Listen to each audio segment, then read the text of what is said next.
ആ റാസ്കലിനെ ഇന്ന് തന്നെ അറസ്റ്റ് ചെയ്ത് അകത്താക്കണം സാർ. അവന്റെ തൊപ്പി തെറിപ്പിക്കുമെന്ന് ഞാനും ഒരു പ്രതിജ്ഞ എടുത്തിരുന്നു. അവന്റെ തൊപ്പിയോ തലയോ തെറിപ്പിക്കുന്ന ഈ മൂന്നിനൊരു പ്രശ്നമല്ല, നിമിഷം കൊണ്ട് നടത്തിയിരിക്കും. അവന്റെ ശവം പോലും വീട്ടുകാർക്ക് കാണാൻ കൊടുക്കില്ല. Cool down mister Mukundan. നിങ്ങൾ പറയുന്നത് പരിപൂർണമായിട്ട് വിശ്വസിക്കാൻ ഞങ്ങൾക്ക് പ്രയാസമുണ്ട് മിസ്റ്റർ മുകുന്ദൻ. വിശ്വസിപ്പിക്കാനല്ലേ അന്വേഷണം ഇവിടെ തുടങ്ങണമെന്ന് ഞാൻ പറഞ്ഞത്. വർഷങ്ങളായിട്ട് ആൾതാമസത്തിൽ കിടക്കുന്ന ഈ വീടിന്റെ നിലവിൽ അവനെ പൂട്ടി. എന്താണാവോ സാറുമാരെല്ലാരും കൂടെ? എന്താ നിങ്ങളുടെ പേര്? ഗോപാലപിള്ള, GP പിള്ള എന്ന് വിളിക്കും. എക്സ് മിലിറ്ററിയാ. നിങ്ങൾ ഇവിടെ താമസിക്കുന്ന ആളാണോ? അതെ സാർ. പക്ഷെ ഇടയ്ക്കിടയ്ക്ക് പാലക്കാട്ടുള്ള എന്റെ സ്വന്തം വീട്ടിലേക്കൊന്ന് പോയി വരും. ഇതെന്റെ ചേട്ടന്റെ മോന്റെ വീതത്തിലുള്ളതാ. അവരൊക്കെ അങ്ങ് സിംഗപ്പൂരിലായതുകൊണ്ട് ഞാനായിപ്പോ ഇതെല്ലാം കൂടെ നോക്കി നടത്തുന്നു. തന്നെ ഇവിടെ ഞാൻ കണ്ടിട്ടില്ലല്ലോ. അതിന് സാർ ഇവിടേക്കും വന്നിട്ടില്ലല്ലോ. ഇഡിയറ്റ്! ഇവൻ കള്ളം പറയാ. ഈ വീടിനകത്ത് നിലവറയിൽ എന്നെ പൂട്ടിയിട്ടത്. ഈ സാർ എന്ത് ഭ്രാന്തൊക്കെയായി പറയുന്നത്? നീ എന്നെ ഭ്രാന്തെന്ന് വിളിച്ചല്ലേ? കൊല്ലും മുകുന്ദൻ. സാർ, ഈ വീടിന്റെ അണ്ടർഗ്രൗണ്ടിൽ ഒരു നിലവറയുണ്ട്. ഞാൻ കാണിച്ചു തരാം. നീ കള്ളം പറഞ്ഞ് പോലീസിനെ കളിപ്പിക്കാനാ റാസ്കൽ. ഇതാണ് സാർ ഞാൻ പറഞ്ഞ അണ്ടർഗ്രൗണ്ടിലേക്കുള്ള വഴി. എന്റെ ദൈവം, ഈ സാർ എന്തൊക്കെയാ പറയുന്നത്? ഇത് ഞങ്ങളുടെ തേങ്ങാപ്പരയിലേക്കുള്ള ഇടതാഴിയാ. ഈ ഭാഗത്ത് പുരയിടം കുറെ താഴ്ചയാണെന്നേ ഉള്ളൂ. താൻ വേണ്ടി പോരുത്, ഞാൻ കേട്ടാ മനസ്സിലാവും.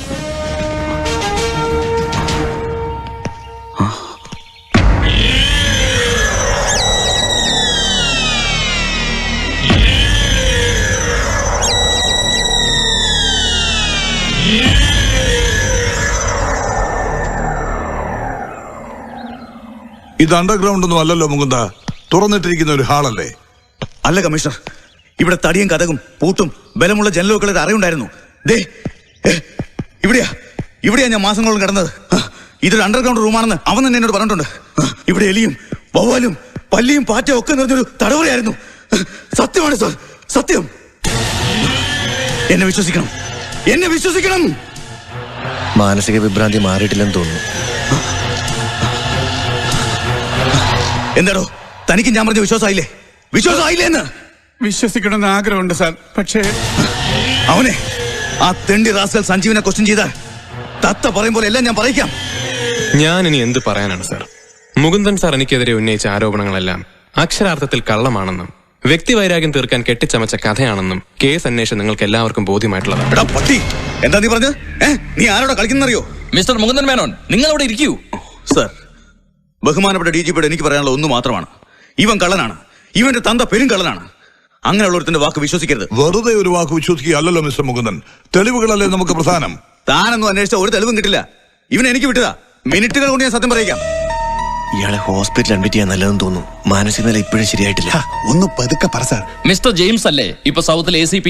അതെ സാർ, ഇന്നലെയാണ് അനിരുദ്ധന്റെ കയ്യിൽ നിന്ന് ചാർജ് ഏറ്റെടുത്തത്. അപ്പോ തന്നെ മോഹൻദൻ സാറിന്റെ പരാതിയിൽപ്പെട്ട മറ്റൊരു പ്രതിയായ ബാലന്റെ വീട്ടിൽ പോയി ചോദ്യം ചെയ്തു. സാർ, അവനോട് ഈ കാര്യങ്ങളൊക്കെ ചോദിച്ചപ്പോ ഏതോ യക്ഷിക്കഥ കേട്ട് അന്തം വിട്ട് കണ്ണും മിഴിച്ച് നോക്കി നിൽക്കുന്ന പോലെയാ. മോഹൻദൻ സാറിന്റെ അബോധ മനസ്സിൽ എന്തോ ഒരു ദുസ്വപ്നം കിടപ്പുണ്ട്. മനുഷ്യ ശരീരത്തിൽ 72,000 നാഡീ വ്യൂഹങ്ങളാണല്ലോ. അതിലൊരെണ്ണത്തിന് ഒരടി കിട്ടിയാ പോരെ സാർ, മൊത്തം കൺട്രോളും പോവും. പുല്ലേ, തെമ്മാടത്തിനെ പറഞ്ഞോണ്ടല്ലോ. നീയും കൂടി ചേർന്ന ചതി നടത്തിയെന്ന് എനിക്ക് ഉറപ്പാ. ഒരു ഡിപ്പാർട്ട്മെന്റ് എൻക്വയറി എനിക്ക് വേണ്ട. ഇവനെ ഞാൻ കൈകാര്യം ചെയ്തോളാം. സർ, ഒന്നുകിൽ വർഷങ്ങളായി എന്റെ അച്ഛനോടും കുടുംബത്തിനോടുള്ള പക ഇദ്ദേഹം തീർക്കുകയാണ്, അല്ലെങ്കിൽ നമ്മൾ സംശയിച്ച പോലെ ഇദ്ദേഹത്തിന് മാനസിക രോഗം.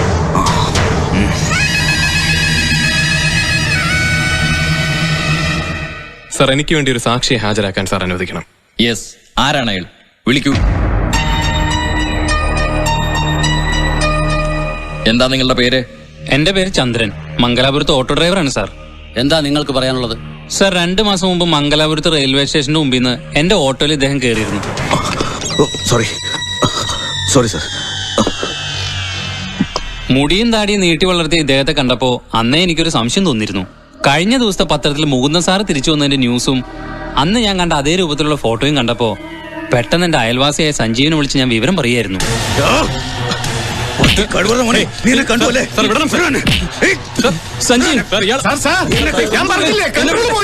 മുകുന്ദനെ പിടിച്ചോണ്ട് പോകൂ. ഹലോ.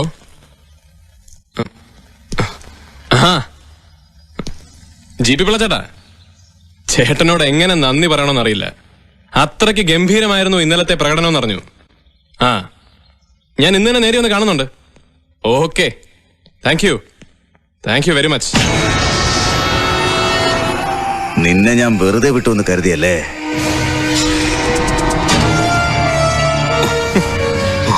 സർ, മരുന്നൊക്കെ കൃത്യമായിട്ട് കഴിക്കണം. വെറുതെ ആൾക്കാരെ കൊണ്ട് പ്രാന്തനെന്നൊന്നും വിളിക്കാൻ ഇടവരുത്തരുത്. നിന്റെ തല വെട്ടിയെടുത്ത് ഉപ്പിലിട്ട് ഞാൻ നിന്റെ കുടുംബം കത്തിച്ച് ചാമ്പലാക്കും. കൊള്ളാം, പഴയ സ്വഭാവം വിട്ടിട്ടില്ലല്ലേ? പക്ഷേ പണ്ട് നടുറോട്ടിൽ കിടന്ന് തന്റെ കയ്യിൽ നിന്ന് തല്ലു മേടിച്ച സഞ്ജീവ് അല്ലത്. തന്നെ കൊണ്ട് ഒക്കെങ്കിൽ ഒന്ന് ശ്രമിച്ചു നോക്ക്, ഞാനും അരക്കായി നോക്കാം.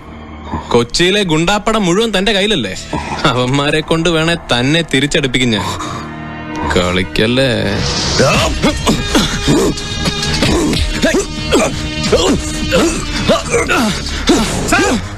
വീട്ടിൽ തല്ലുകൊള്ളാൻ തുടങ്ങിയോ? ആ പയ്യനെ ഒന്ന് വിടണം സാർ, ഒന്ന് വിടണം സാർ. തൊട്ടുപോലെ തന്നെ സാർ, എനിക്ക് മനസ്സിലാകാത്തതുകൊണ്ട് ചോദിക്കുക. സ്വന്തം കൈപ്പടെ തന്നെയാണല്ലോ സാർ ആ കത്തെഴുതി വെച്ചിട്ട് പോയത്? ആണല്ലോ. ആ കത്ത് ഞാനും കണ്ടതാ. എന്നിട്ട് സ്വയം എവിടെയൊക്കെയോ ചുറ്റിക്കറങ്ങി തിരിച്ചു വന്നിട്ട് ഇപ്പോഴും പഴയ വൈരാഗ്യം തീർക്കാൻ വേണ്ടി ഇവരാണ് ഇതൊക്കെ ചെയ്തതെന്ന് പറയണത് കഷ്ടമാണ്. അത് ഞാൻ സ്വയം എഴുതിയതല്ല. അല്ല അല്ല മുറിക്കകത്ത് പൂട്ടിയിട്ട് തന്നെ ഇവൻ ഇലക്ട്രിക് ഷോക്ക് അടിപ്പിച്ചഴിച്ച. അത് ശരി. അപ്പൊ ഈ പറഞ്ഞെല്ലാം കൃത്യമാ? എന്ത്? സാറിന് ചെറിയ വട്ടുണ്ടെന്നുള്ള കാര്യം.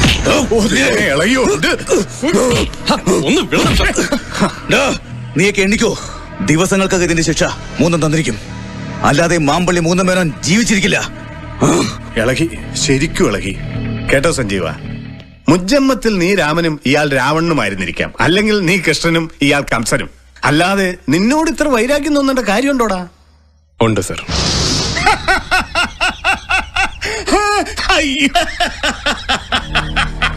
അയ്യോടാ, എനിക്കെന്റെ സന്തോഷം അങ്ങ് അടക്കാൻ പറ്റുന്നില്ലടാ.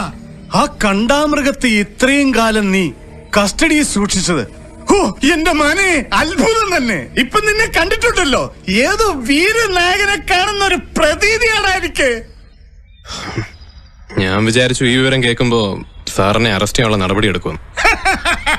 അറസ്റ്റ് ചെയ്യേണ്ട ക്രിമിനൽസിലെ അല്ലടാ, കേരളത്തിലെ നമ്പർ 1 ക്രിമിനൽസിൽ ഒരാളായ കമ്മീഷൻ മൂന്തനെ തൂക്കിയെടുത്ത് ഇത്രയും കാലം അകത്തിട്ടതിന് നിന്നെ ഞാൻ അപ്രീഷിയേറ്റ് ചെയ്യുന്നു.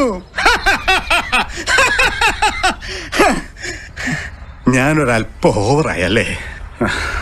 സിറ്റി പോലീസ് കമ്മീഷനെ കിഡ്നാപ്പ് ചെയ്ത കഥ കേട്ടപ്പോൾ ACP സന്തോഷിക്കാൻ പാടില്ല. പക്ഷെ മോനെ, എനിക്ക് അവനോടുള്ള പക അത്രയ്ക്കുണ്ടാകും.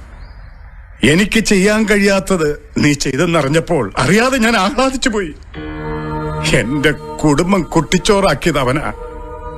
അമ്മയില്ലാത്ത 2 പെൺകുട്ടികളെയും കൊണ്ട് കഴിയുന്ന എന്റെ ഓരോ നിമിഷവും വേദന നിറഞ്ഞതാ.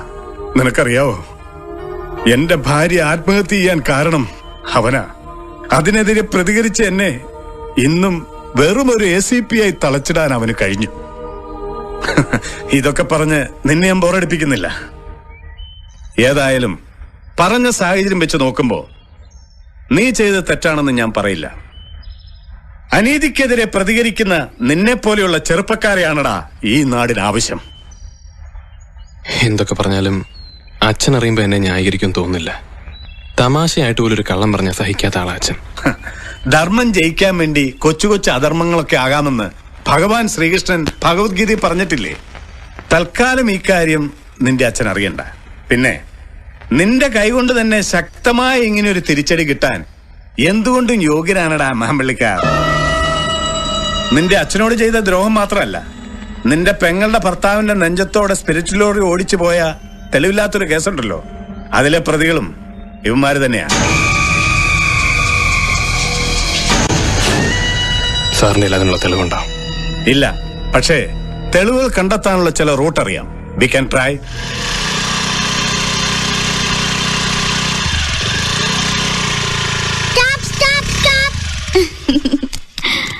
ഈ താക്കോൽ ഇപ്പഴെങ്ങും ചോദിക്കരുത് കേട്ടോ. അതെന്താ? എനിക്ക് വണ്ടി എടുക്കണ്ടേ?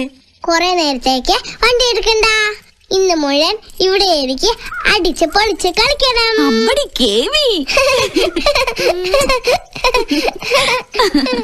അല്ല, ഇന്ന് ചിന്നക്കുട്ടിയും കൂടെ പോന്നോ? കൊറേ നാളായാലും മോളെ കണ്ടിട്ട്. മാം നെസ്സയായി പിന്നെ ഭയങ്കര തിരക്കാ. ഞാനും കേട്ടു. ഇപ്പൊ ചിന്നുകുട്ടിയാ കേസൊക്കെ എടുക്കുന്നെന്നാ നാട്ടുകാര് പറയുന്നേ. കളിയാക്കൊന്നും വേണ്ട. ഇപ്പൊ ഞാൻ വന്നത് വേറൊരു കാര്യത്തിനാ. അതെന്താണാവോ? മാമന്റെ കല്യാണാലോചനക്ക്. അച്ഛാ, സഞ്ജുവിന്റെ അച്ഛൻ പറഞ്ഞു ജാതകപ്പെടുത്തം നോക്കി വേഗം സമയം കുറിക്കണമെന്ന്. എന്നെയും വിളിച്ചിരുന്നു. മകൻ സബ് ഇൻസ്പെക്ടർ ആകുമ്പോ അയ്യപ്പൻ നായരുടെ മനസ്സ് മാറുമോന്നായിരുന്നു നിന്റെ അമ്മയുടെ പേടി. ഞാൻ പറഞ്ഞില്ലേടി, അയാള് സത്യവാൻ അയ്യപ്പൻ നായർ തന്നെ. ആരെതിർത്താലും സഞ്ജു ഇവളെ വിവാഹം കഴിക്കുമെന്ന് എനിക്ക് ഉറപ്പായിരുന്നു. ഞാൻ എതിർത്താ മാമൻ കല്യാണം കഴിക്കത്തില്ല. അതിനല്ലേ നിന്നെ ഞാൻ മടിയടിച്ചുകൊണ്ട് നടക്കുന്നുണ്ട്. വാ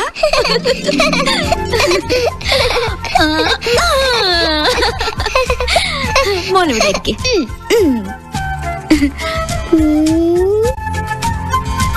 കല്യാണം ആവുമ്പോഴേക്കും വീട് മുഴുവൻ പെയിന്റ് അടിച്ച് വൃത്തിയാക്കണം കേട്ടോ. പിന്നെ നിന്റെ മാമനോട് ചോദിക്കട്ടെ പെയിന്റ് അടിക്കാൻ കാശുണ്ടോന്ന്. മാമനാണോ വിളിക്കുന്നേ? ഇതാ ഞാൻ സംസാരിക്കാം. ചേച്ചി ഇവിടെ വെയിറ്റ് ചെയ്യാ. മാമൻ എപ്പോ വരുമെന്ന് ചോദിക്കും. ഞാൻ അപ്പോഴത്തേക്കൊന്ന് ഫ്രഷ് ആകാം. ഞാൻ അയച്ചോളാം. എന്താ സോന? സോനല്ലേ ഇത്? ചീനയാ. ഇത് ചിന്നുകുട്ടിയാ. എപ്പോഴും വല്ല പെമ്പിള്ളാരുടെ ഓർമ്മയുള്ളൂ, എന്നെ പറ്റി ഒരു ഓർമ്മയില്ല. ആര് പറഞ്ഞു ഇല്ലെന്ന്? മാമൻ എപ്പോഴും എന്റെ ചിന്നുകുട്ടിയുടെ ഓർമ്മ മാത്രമേ ഉള്ളൂ. പിന്നെ ഇടയ്ക്കിടയ്ക്കൊന്ന് സോനെ ഓർത്തു പോകും. ഇനി എന്നെ ഓർത്താ മതി കേട്ടോ. പിന്നെ എപ്പ വരുമെന്ന് ചേച്ചി ചോദിച്ചു. ഞങ്ങളിവിടെ വെയിറ്റ് ചെയ്യാ. ഒരു അരമണിക്കൂറിനകത്ത് എത്തുമെന്ന് എന്റെ ചേച്ചിയോട് പറ. ഓക്കെ, അരമണിക്കൂറിനകം വരും. വിഷമിക്കണ്ട കേട്ടോ. Thank you Chinnukutty.